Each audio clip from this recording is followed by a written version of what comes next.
Et je passe la parole à Monsieur Victorin Lurel pour le groupe socialiste, écologiste et républicain pour 4 minutes. Madame la présidente, madame la ministre, monsieur le président de la commission, les rapporteurs, les co-auteurs en leur diversité, je suis le dernier à prendre la parole après 11 orateurs. Je vais peut-être me passer de mon discours. Puisque tout a été dit, ma collègue Sylvie Robert a exposé la position du groupe des socialistes, écologistes et républicains. Nous voterons ce texte faute de mieux.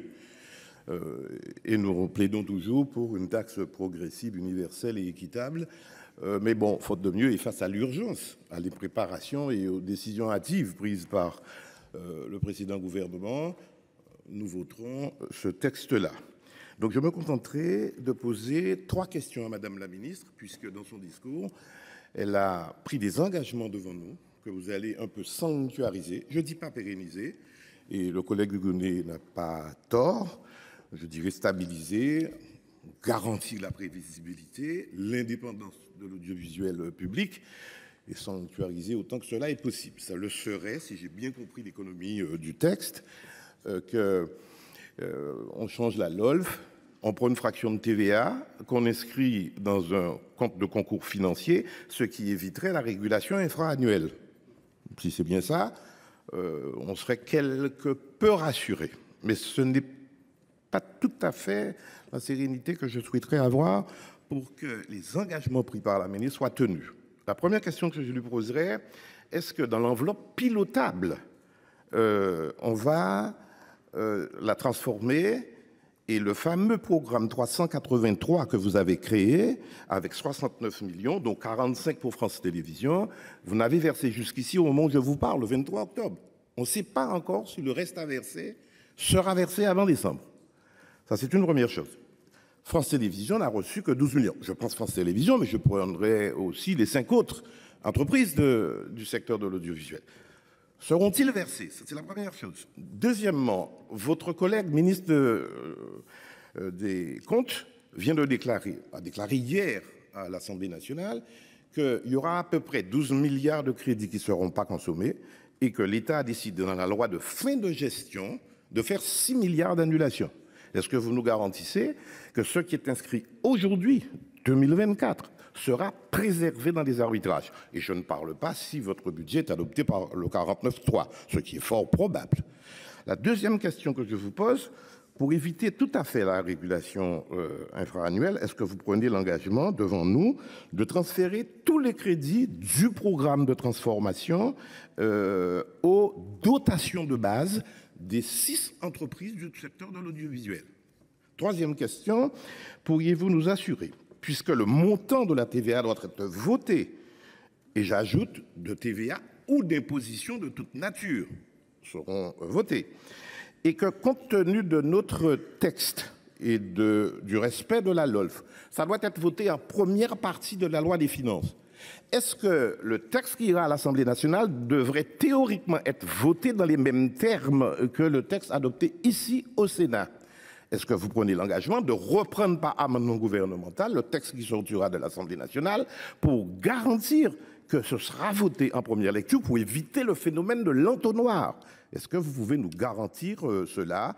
Moyennant cela, on votera. Mais j'aimerais l'entendre de la bouche de la ministre. Voilà les questions que je vous pose. Je ne sais pas si je fais 4 minutes. Bon, voilà, merci. Merci, cher collègue.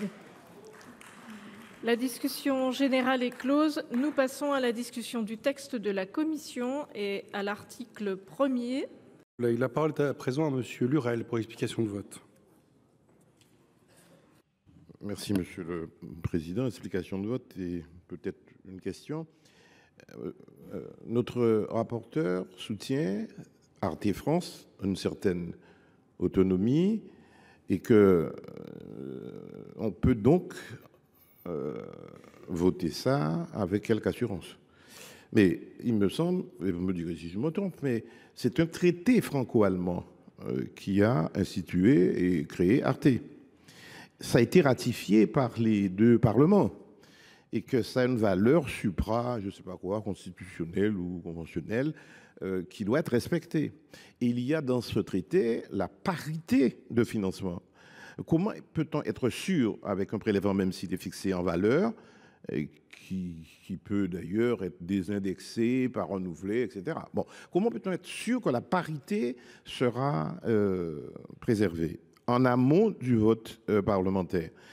Comment peut-on être sûr que les partenaires allemands ont confiance dans la solution que nous adoptons là? Bon, on a dit qu'on vote, ce n'est pas le souci. Permettez-moi de finir. Je regrette que Madame la ministre ne m'ait pas répondu sur les 3 questions que je lui ai posées. Je mets aux voix Madame la ministre, je vous en prie.